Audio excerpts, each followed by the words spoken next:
കൊടുവള്ളിയിൽ യുവാവിനെ തട്ടിക്കൊണ്ടുപോയി ക്രൂരമായി മർദ്ദിച്ചതിൽ കേസ് ഒത്തുതീർപ്പാക്കാൻ പോലീസ് ആവശ്യപ്പെട്ടതായി ആരോപണം. മർദ്ദനമേറ്റ ഷബീർ അലിയുടെ ഭാര്യയാണ് പോലീസിനെതിരെ രംഗത്ത് വന്നത്. മൊഴിയെടുക്കാനെത്തിയ പോലീസിന്റെ ഫോണിലേക്ക് പ്രതികൾ വിളിച്ചുകൊണ്ടിരുന്നുവെന്നും യുവതി പറയുന്നു. ഷബീർ അലിയെ ഗുണ്ടകൾ കാറിൽ കയറ്റിക്കൊണ്ടുപോകുന്നതിന്റെ CCTV ദൃശ്യങ്ങൾ പുറത്തുവന്നു. ഷബീർ കയറിയ കാറ് റോഡിൽ നിർത്തി ഗുണ്ടകൾ കയറുന്നത് ദൃശ്യങ്ങളിൽ വ്യക്തമാണ്. ആ ദൃശ്യങ്ങളിലേക്ക്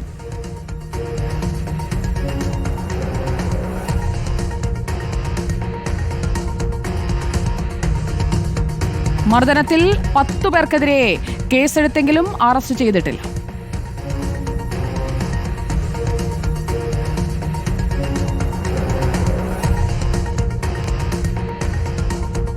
ബുധനാഴ്ച അവരിവിടെ മൊഴിയെടുക്കാൻ വേണ്ടിയിട്ട് വന്നിട്ടുണ്ടായിരുന്നു.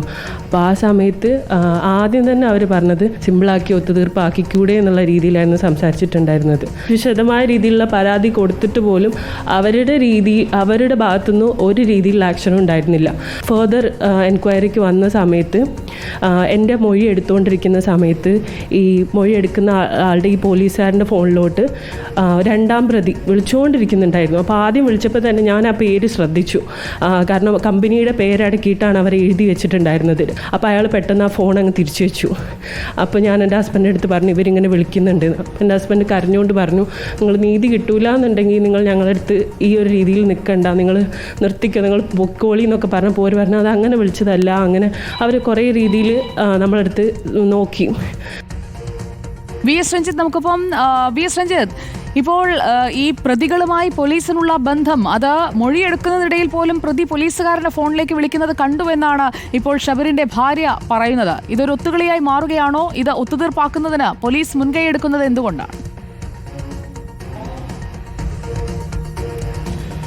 സുജയ, ഈ സംഭവം ഉണ്ടാകുന്നത് കഴിഞ്ഞ തിങ്കളാഴ്ചയാണ്. ഈ ഷബീർ അലി ജോലി ചെയ്യുന്ന മാർക്കറ്റിംഗ്, അതായത് ഡീലർഷിപ്പ് സ്ഥാപനത്തിന്റെ ഉടമ ഗുണ്ടകളെ ചേർത്ത് ഈ ഷബീറിനെ മർദ്ദിച്ചു, അല്ലെങ്കിൽ ഒരു തട്ടിക്കൊണ്ടുപോയി മർദ്ദിച്ചു എന്നുള്ളതായിരുന്നു പരാതി.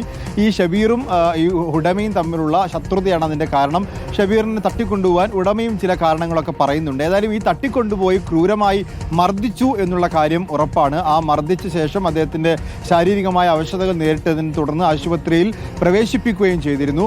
അതിനുശേഷം അന്ന് പുലർച്ചെ 3:30 മണിയോടുകൂടി കൊടുവള്ളി സ്റ്റേഷനിൽ പരാതി കൊടുക്കാനെത്തിയപ്പോൾ ഈ പരാതി സ്വീകരിക്കാൻ പോലും പോലീസ് തയ്യാറായിരുന്നില്ല. മാത്രമല്ല, പരാതി സ്വീകരിച്ച് പിന്നീട് ഇവർ നിർബന്ധിച്ചപ്പോൾ പരാതി അവിടെ എഴുതി വാങ്ങി വെച്ചു. അതിൻ്റെ ഒരു സ്ലിപ്പ് കൊടുക്കാൻ പോലും, അത് പരാതി വാങ്ങി വെച്ചതിൻ്റെ ഒരു സ്ലിപ്പ് കൊടുക്കാൻ പോലും പോലീസ് സ്റ്റേഷൻ തയ്യാറായിരുന്നില്ല. പിന്നീട് മാധ്യമങ്ങളിൽ വാർത്തയായപ്പോഴാണ് പോലീസ് ഇത് മൊഴിയെടുക്കാൻ പോലും എത്തിയത്. ആ സമയത്ത് ഇതിങ്ങനെ മാധ്യമങ്ങളിലൊക്കെ വാർത്തയാക്കേണ്ടതുണ്ടോ, പറഞ്ഞു തീർത്തുകൂടെ എന്ന മട്ടിലാണ് മൊഴിയെടുക്കാൻ വന്ന ഉദ്യോഗസ്ഥൻ സംസാരിച്ചത്. ആ ഉദ്യോഗസ്ഥൻ്റെ ഫോണിലേക്ക് ഈ രണ്ടാമത്തെ പ്രതി നിരന്തരം വിളിച്ചുകൊണ്ടിരുന്നു എന്നുള്ളതും ഈ പരാതിക്കാരൻ്റെ ഭാര്യ സംസാരിക്കുന്നുണ്ട്. ഏതായാലും ക്രൂരമായ മർദ്ദനം ഷബീർ അലിക്ക് ഏറ്റിട്ടുണ്ട്. അതിൻ്റെ കാരണം എന്തു തന്നെയായാലും, എന്ത് കാരണം കൊണ്ടാണെങ്കിലും ഒരു വ്യക്തിയെ തട്ടിക്കൊണ്ടുപോകാനും അയാളെ ക്രൂരമായി മർദ്ദിക്കുവാനും നിയമപരമായ നടപടികൾ എടുക്കുകയല്ലാതെ ഇത്തരത്തിൽ ഗുണ്ടകളെ കൊണ്ട് കൈകാര്യം ചെയ്യിക്കുന്ന രീതി അത് നിയമപരമായി തെറ്റാണ്. അതുകൊണ്ട് നിയമത്തിൻ്റെ മുന്നിൽ തെറ്റുകാരായിട്ടുള്ള പ്രതികളെ 10 പേരെ ചേർത്ത് കേസെടുത്തെങ്കിലും ഒരാളെപ്പോലും പിടികൂടാൻ വേണ്ടി സാധിച്ചിട്ടില്ല എന്നുള്ളതാണ്. ഈ പ്രതികളെ ഉടൻ പിടികൂടണം എന്നുള്ളതാണ് ഷബീറിൻ്റെയും ഭാര്യയുടെയും ആവശ്യം. VS രഞ്ജിത്താണ് വിവരങ്ങൾ നൽകിയത്.